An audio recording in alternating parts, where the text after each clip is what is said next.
Before we get started, just a couple quick announcements. Just want to mention the fact that later on in the talk, I'll be referring to those 7 questions that I talked about at the end of last week.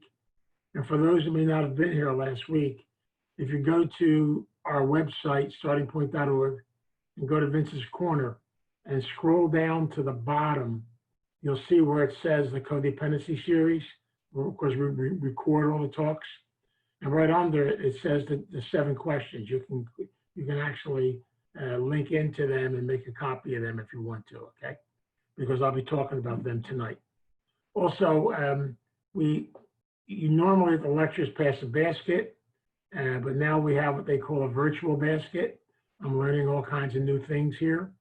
So in the chat room, there's our Venmo number and also our PayPal number if anybody's interested in helping out a little bit in that direction, okay? I'll tell you about that too.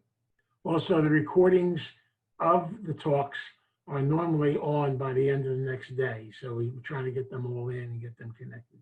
And they're also on the website. Okay, enough commercials. I want to begin by doing a reading tonight from Each Day in the Beginning, the Daily Meditation book for women. And I kind of love the reading from this morning. August the 5th. The bottom line is that I am responsible for my own well-being, my own happiness. The choices and decisions I make regarding my life directly influence the quality of my days. There is no provision for blaming others in our lives. Who we are is a composite of our actions, attitudes, choices, decisions we've made up till now. For many of us, predicaments may have resulted from our decisions to not act when the opportunity arose. But these were decisions, no less. We must take responsibility for making them. We need not feel utterly powerless and helpless about the events of our lives. True, we cannot control others. We cannot curb the momentum of a situation.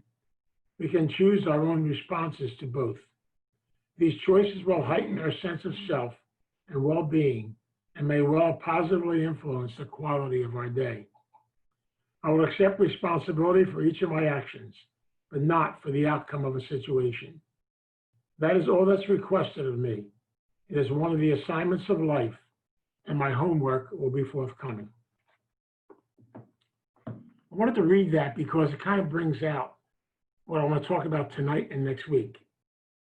Tonight we're going to talk about family of origin, and then next week we'll talk about the inner child. And basically the foundation of both of these weeks is for us to learn a technique and a way to be able to get in touch with our feelings and be able to process them and be able to get in touch with that little child that's inside of us. I know myself and many of us in growing up, our inner child never really had a voice. So tonight, I'm going to give you a technique in a way that will help you to allow that child to have a voice. Remember back when I started the part on recovery, I talked about the fact that most of us as codependents have a tendency to be frozen. I mentioned the fact of the Kelvinator freezer, and I talked a lot about that we're frozen from our nose down to our toes. Many of us, because of situations that occurred in our life, we basically have made this decision that we're never going to get hurt again. And so we kind of put a wall around us, close things off, and we're scared to truly go inside and get in touch with the feelings and things that are inside of us. Sometimes it's a loyalty issue. A lot of times it's because many of us don't realize the fact, but in the first 7 to 10 years of our life, all of our traits, all of our characteristics, all of our basics, all of our foundations are developed. So believe it or not, if you go back and do an inventory, this is very similar to the 4th and 5th step in the program. If you go back and do a real honest inventory of our childhood, when I use the word childhood here, remember, I'm not just talking about your blood family. I'm also talking about neighborhoods, environments, your religious family, all the things I talked about back in the beginning. And so I made up these 7 questions to help you to be able to do this inventory. But try to remember, when you do these questions, I always give people 3 little perspectives. One is, say a prayer, ask for guidance, and ask for direction.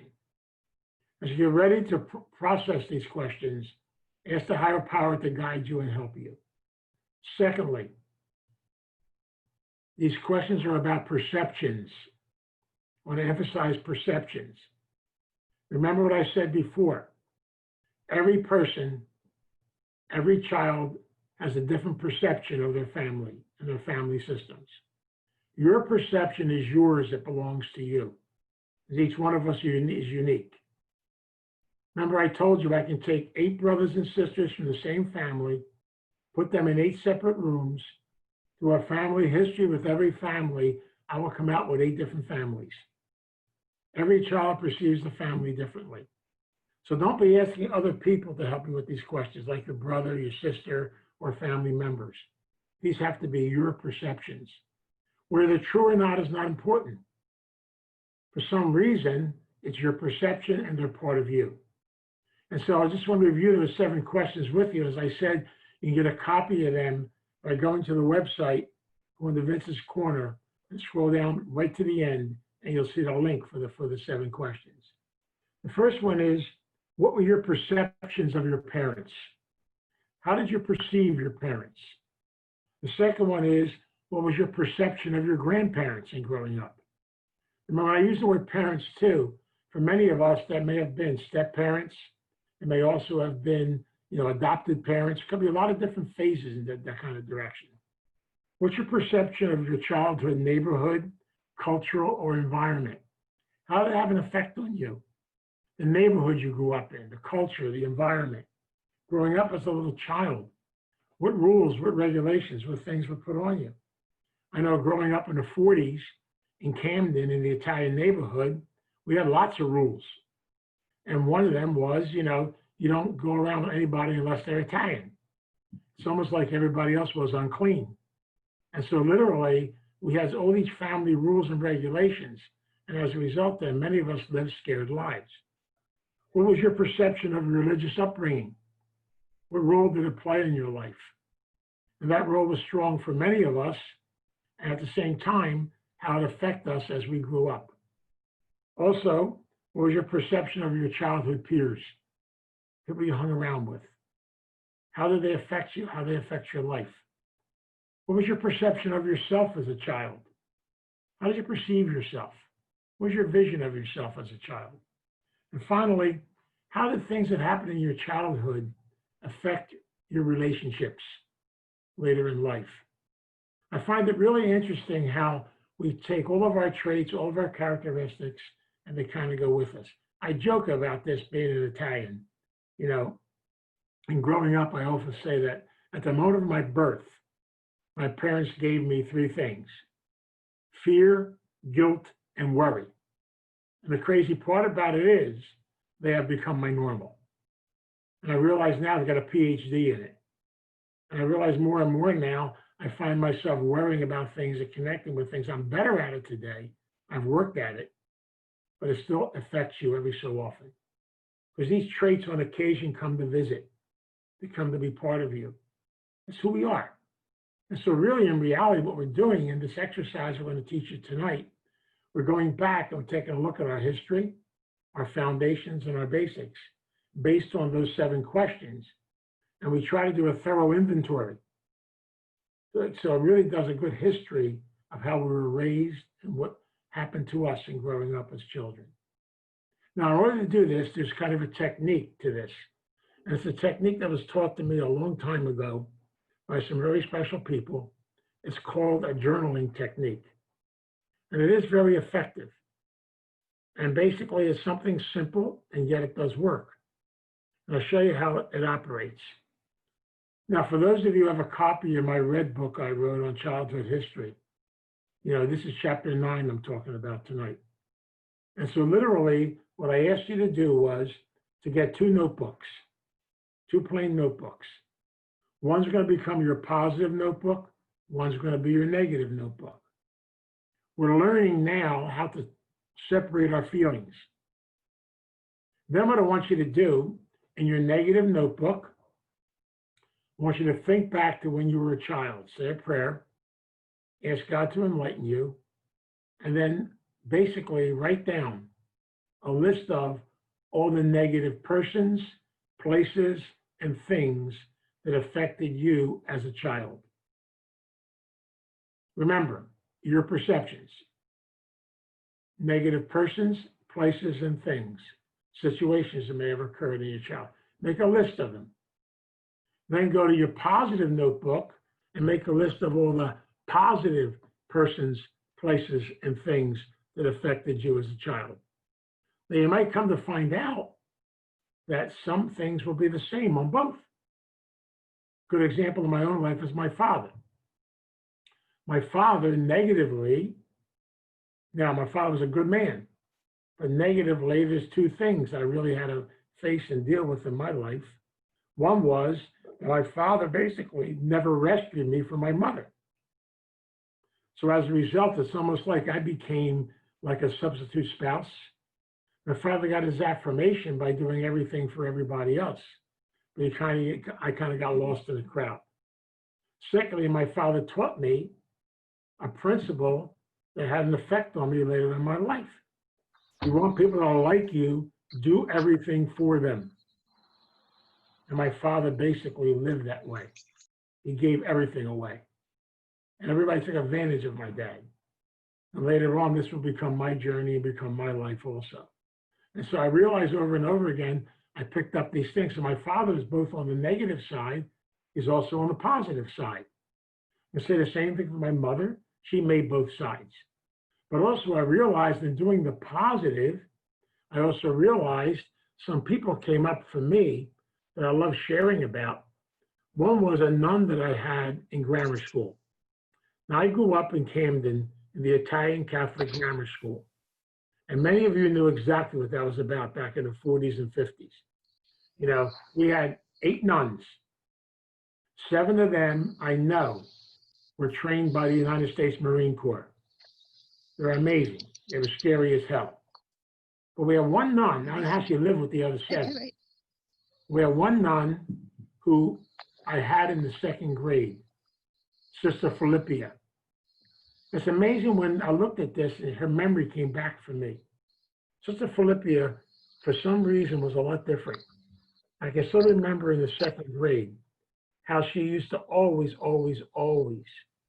basically be so good to us, do affirmations with us, tell us how special we were as children, always telling us good, healthy, positive things. I love the 2nd grade. I'll never forget it. And I realized over and over again, I learned a lot from the aspect of this beautiful woman.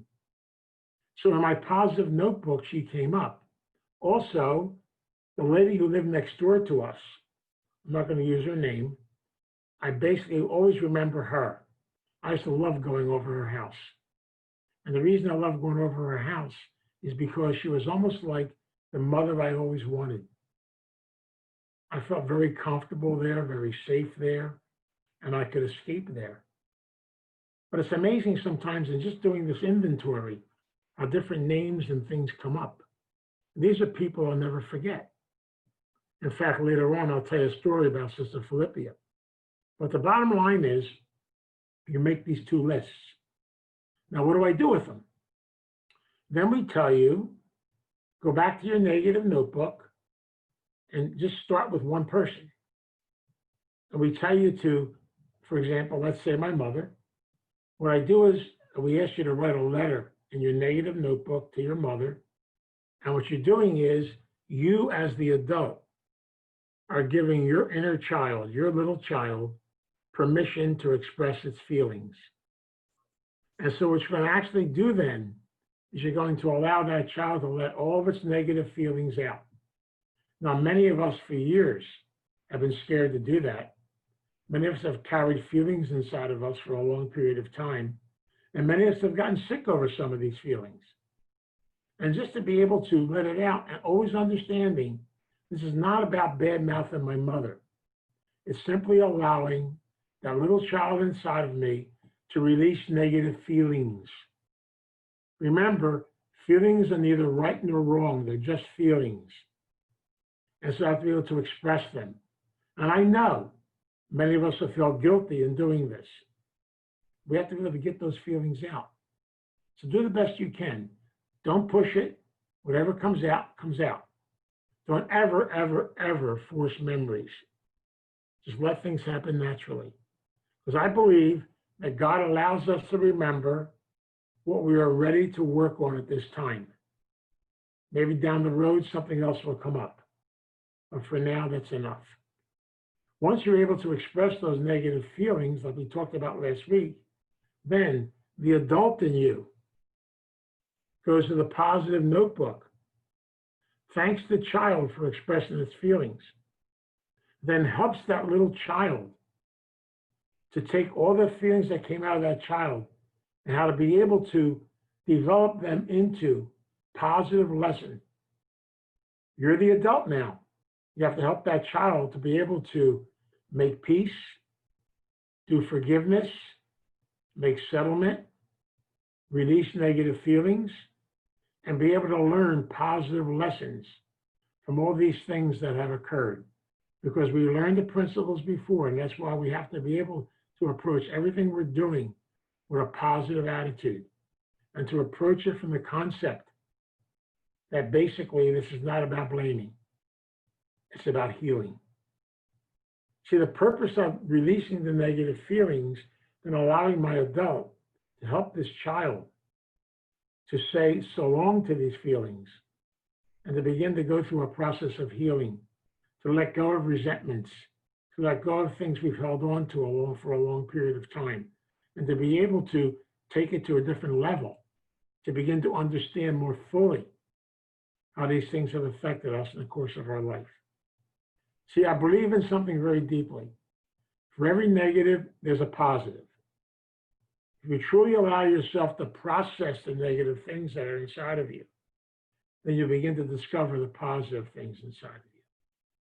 So we're using both books, both columns, and what we're going to be doing with these letters, okay? And again, this is not something, please, don't try to do this in one night. You write a letter at a time, take your time, it's a process. And what you're doing then, you're releasing a little bit at a time. Maybe situations that occurred to you when you were a child. Maybe somebody hurt you deeply. Maybe you went through abuse. Maybe you went through a lot of traumas. No matter what they are, allow yourself then to release them, to let them go. And let the adult in you help that child to heal, develop a sense of peacefulness and serenity, to come to a sense of peacefulness in life. You know, I find it very interesting that once you're able to release negative feelings and get in touch with them, then all of a sudden, you're able to move to the other side. Now, what do I do with these letters and things that I'm writing? You all heard me talk about something called a Guidebox. Now, a Guidebox is just a box. It's the box you're going to use. For example, just like the fifth step teaches us, you take the negative letter you wrote to your mother, your father, whoever it happens to be, and you find somebody that you feel comfortable with, somebody you trust, sponsor, somebody who's going to listen to you, and somebody who will not give you advice. They will just listen to you and allow you to release your feelings. You take that negative letter and you read it to them and allow them just to let it come out of you. You're doing a threefold process here. You're letting stuff out of you and you're writing it. It's very therapeutic. You're processing feelings. Then when you share them not only with another human being, you share them with God. You share them as a prayer. And as a result, then, once you're able to get them out, then we tell you to take the negative letter, tear it up, say a prayer. Ask God to take the negative stuff away from you and put it into the Guidebox. That's what the Guidebox is for. As a result, then you release it. Then you take the positive letter that the adult helped you to write and you share that with the person also. So what you're doing is you're releasing all the negative stuff by going through a process. And what you're doing then is you're reading the positive and go through the healing process. That's what's really important. It's a big part of how this whole process works. And so as you take each one, each situation, no matter what it is, you go through it. Now, you might find some people on the positive side that you really don't have a lot of negative stuff about them. What do you do with them? You write them letters of gratitude and you thank them. For example, I can still remember Sister Philippia, and I was still a priest. I got a hold of a couple of friends of mine when I thought about her. And we found out that she had died. She belonged to the school sister of Notre Dame that taught us. So we found out she was buried at the Mother House in Baltimore. And so two friends of mine and myself, we took a ride, went down there. I got to visit her grave, and I was able at the grave just to have a little prayer service and read a letter of gratitude to her and say goodbye to her and thank her. She was a big part of my life. And some of these things you might not be able to do. Like one of the gentlemen I'm working with right now was able to take these positive letters because he worked out this whole situation, and he did this to another level. I'll show you that in a minute. And then you can basically use the same process I'm talking about in all areas of your life. That's why I like this process. For example, let's say you're on a job, and you know most of us have kind of a secondary disease, I call it. I have a nickname for it. It's called reaction. We know most of us that reaction gets us in a lot of trouble. I have a nickname for that. I call it foot in the mouth disease. Then it takes forever to get the damn foot out of your mouth. And so a lot of times when situations come up, we have a tendency to react. Now we're going to learn something. Using this process, I have to learn the importance of not reacting. So we use an old concept that comes from the United States Army. When the Army is in trouble, it's learned to retreat, process the situation, and then work out an appropriate response to the situation. Well, it's the exact same thing in the concept of ourselves. Because literally, when something bothers us, we don't want to get in trouble. We have to learn how to back off, settle down, process it. For example, let's say you work for a job where you really don't like your boss too much. And guess what? He doesn't like you either. And it's kind of a very toxic situation. And no matter what you do, he treats everybody negatively. And so a part of you would love to, and probably it's a little vision you have every once in a while, take a chair and part his scalp. But please don't do that. If you take a chair and smack him over the head, you go to jail. But that's a feeling. See, feelings are okay. You're allowed to have them. The secret is, instead of quitting the job, getting mad, throwing a tantrum, and quitting the job, no. You bite your spit, you leave there, go home, sit down, write the sucker the nastiest letter you could write. Get all your feelings out. Then, go to the positive side and write out a positive response. What do I do in this situation? I don't want to quit the job because I need the money. I pay my bills. So maybe what I'm going to do positively is get a better education about different types of, things I can do based on technology. And I'm going to begin to look for, a different job, someplace where I'll be appreciated more. So I'm doing something positive that comes from what has happened to me. I mean, the reaction would get me in trouble, maybe lose my job, and maybe basically be out with no money coming in. So you got to use common sense. This technique helps us to process stuff through. You can use it in relationships. If you're having a real battle with somebody you're in a relationship with, and maybe you want to say what you're feeling. Sometimes to write it, you get it out.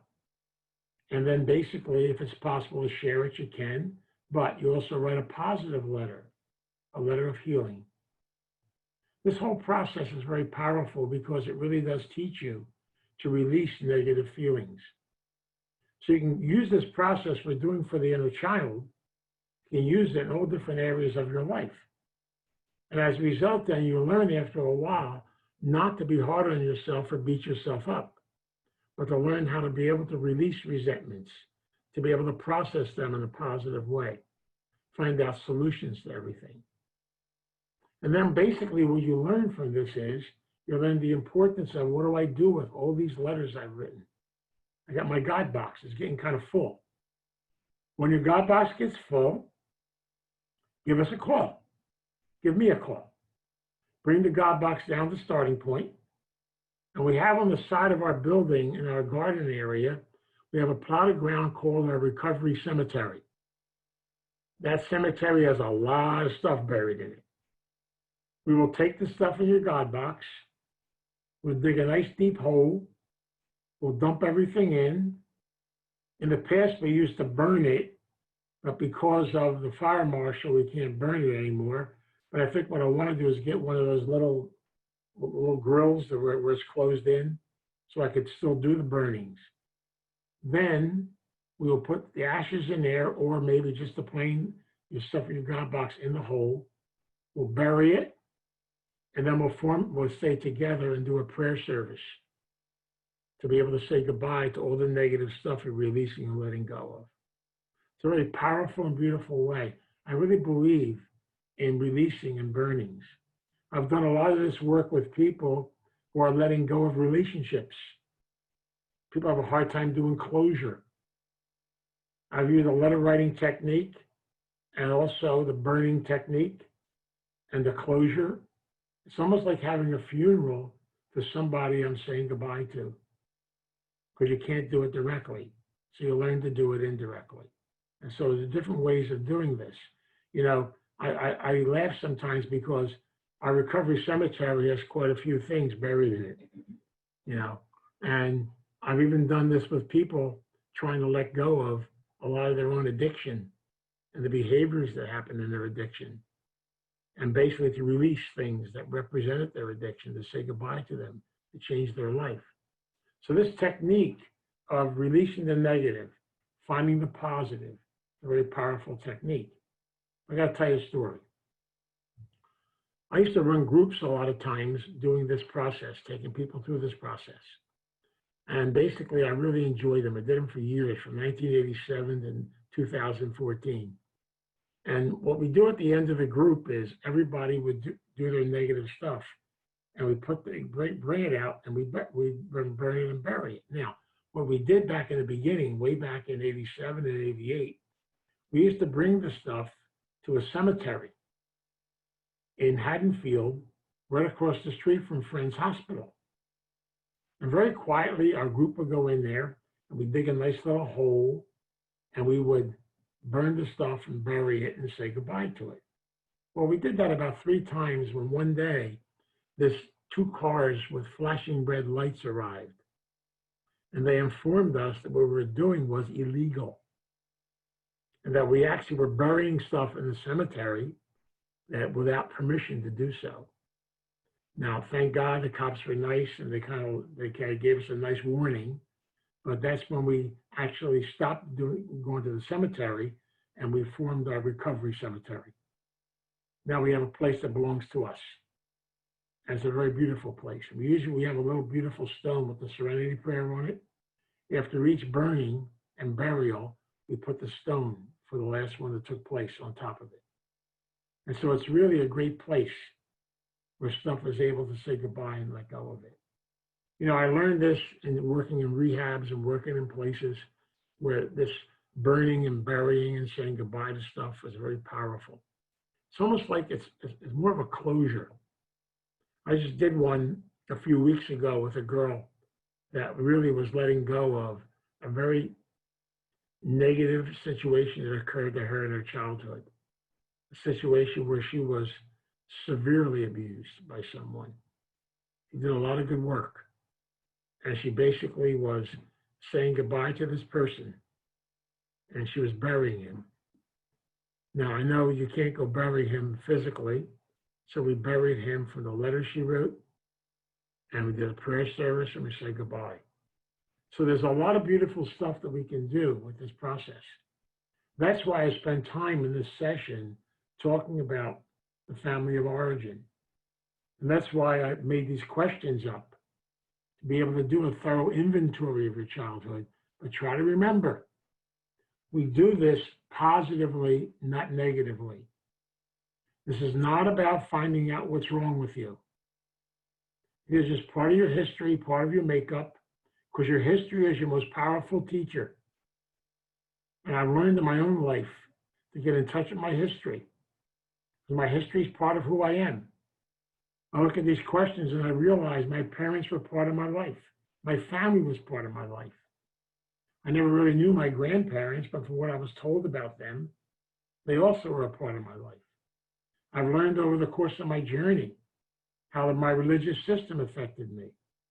And literally, it's not about looking back on that and saying, wow, you know, maybe I should have did this, or I should have did that, or I should have went here, and I shouldn't have done that. Please don't do that to yourself. Whatever you experienced in your life, you were supposed to experience. Wherever you are in your journey today is where you're supposed to be. Wherever you're with on your journey, you're supposed to be with. God works in mysterious ways. And I really believe that in life today.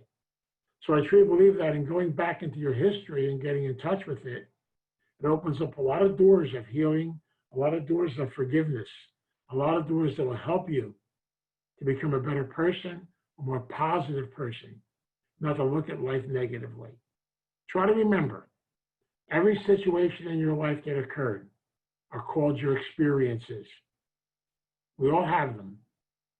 The key is to face them, embrace them, learn from them, and grow from them.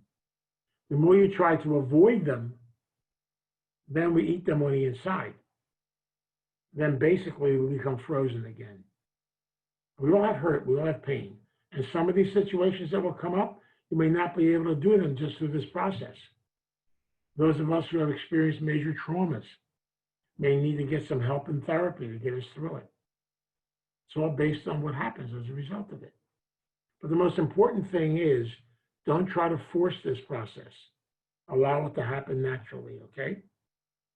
And later on, when we do the inner child work next week, to bring this to a conclusion, it's real important that you're able to take this beautiful little child that's inside of you.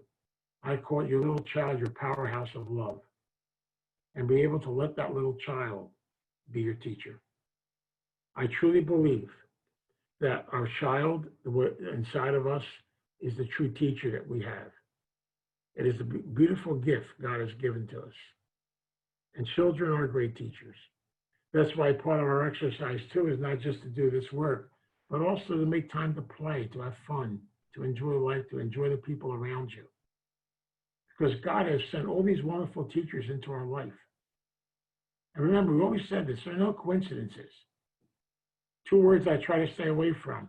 There are no coincidences and there's no shoulds. People say to me, well, don't you? No. Whatever happened, happened. In fact, you come to my office, I got a beautiful sign in my office that says, do not should on yourself today.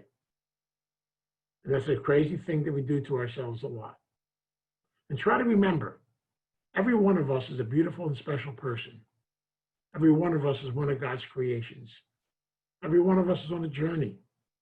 And each one of us is on the journey with the people we're supposed to be on the journey with. If you're in a 12-step program, they're part of your family too. Even the person that's into your life is having a hard time. Someone who's struggling. Another teacher. Nobody comes into your life by accident. They're all teachers. We're all part of one another. We're connected to one another. Your children are your teachers. They're part of your journey. Things that haven't worked. Losses we went through. Many of us have gone through losses in our life, either through death or even sudden death. You know, we realize the fact this is part of the journey of life. I got to be able to try to the best of my ability to go through a healing process, to learn from them and grow from them. If I do so, then I can look at everything in my life eventually in time through positive eyes. And what lessons can I learn from all of this? And realize the fact that every human being, every person you meet in life is supposed to be part of your journey. And so next week, when I do the inner child work, I'm going to ask you to do me a favor. I'd like you to bring with you, in doing the inner child work, your stuffed animal and also a photograph of you as a little child. I want to do some visualizations and meditations next week. I want to have you experience a process that will help you to understand this inner child process a lot better. And so I want to be able to kind of do this, and the meditations and visualizations are part of it, but you need your stuffed animal and the photograph of yourself as a little child, because the most important thing to do right now is take time to look at that little child. Realize how special and beautiful you are, and be able to heal that little child and give that little child your gift. See, we have these two parts of us. We have the adult who helps us to process things. We have the child who's spontaneous, who likes to play and have fun. We have the child who can just kind of go with the flow and enjoy life. They don't worry about schedules. Those of you that raised children know what I'm talking about. When little babies were around and they got hungry at 2 o'clock in the morning, they didn't care whether you were sleeping or not. They said, feed me. And so basically you had to get up and feed them. Otherwise, you would pay for it. So we learned all these beautiful lessons about life, and life is such a powerful experience, but we have to look at it positively. We're living in a world today where we have a lot of disease going on, different things of this effect. Try to the best of your ability to look at what's happening. What silver lining is there?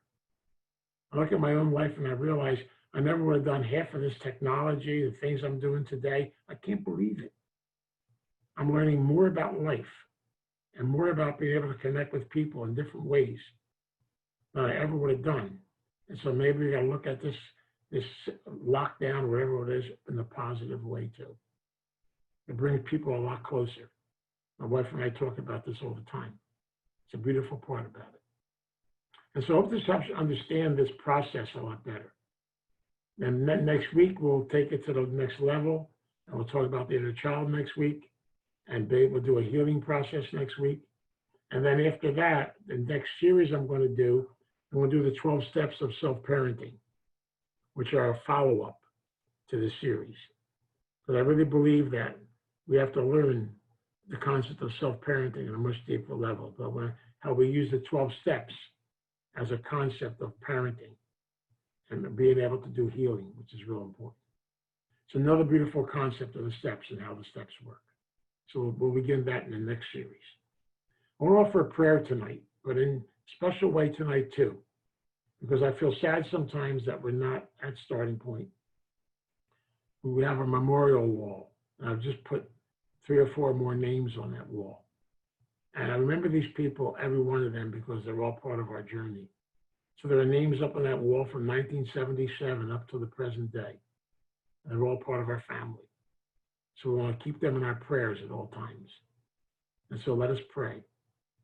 God, we come before you as a family tonight. We come before you in prayer. We thank you. We thank you for all the teachers you have sent into our life. Just to look at our journey, and to realize that each and every one of us is on a journey, and that journey is back to you. We thank you very much for those who have gone before us, for those who have gone through different things in life, for those who have been our teachers. We ask you, we pray for them tonight. We ask them to guide us and be our spirit guides in our world today. We ask you, please walk alongside of us and guide us on our journey. Help us to release and let go of anything negative that hurts us in our life. Teach us to learn from all of our experiences, but beautiful, positive lessons we can learn from them. Teach us to realize that the center of our life is your powerful energy of love. You are the true lover. You have given us this great gift. Teach us to use it in a healthy, positive, and wise way. Teach us to love one another, stay close to one another. Remember, everything in life is about family. We are connected together as a family. And so no matter what connection we have, remember we need each other. We are part of each other. So God, we thank you in gratitude. We thank you in humility that we keep learning and growing. But above all, we thank you in love. And we ask that we pray every day in your name. Amen. Now I'm going to ask all of you to unmute yourself and we'll say the serenity prayer together. And we'll do the we version of the serenity. God, grant me the serenity to accept the things I cannot change, the courage to change the things I can, and the wisdom to know the difference. God's will, not mine, be done.